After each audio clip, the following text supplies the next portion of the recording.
শুনেন, আপনি এক ওয়াক্ত নামাজ পড়েন নাই, আল্লাহ চাইলে মাফ করে দিবে। ভুলে জেনা করে ফেলেছেন, আল্লাহ চাইলে মাফ করে দিবে। ভুলে একজনকে গালি দিয়ে ফেলেছেন, আল্লাহ চাইলে মাফ করে দিবে।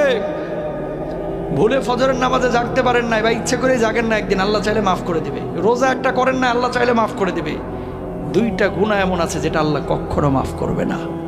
কয়টা? এক নাম্বার হচ্ছে বান্দার হক নষ্ট করা, দুই নাম্বার হচ্ছে শিরিক করা।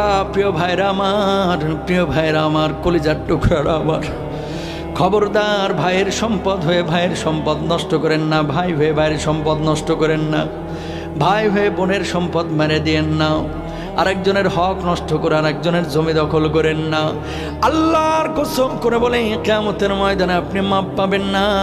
বিশ্বনবী বসে আছেন এইভাবে, আল্লাহর নবীর কাছে একজন সাহাবীর লাশ আনা হলো। নবীজিকে বলা হলো, নবীজি তার জানাজার নামাজটা পড়ায় দেন।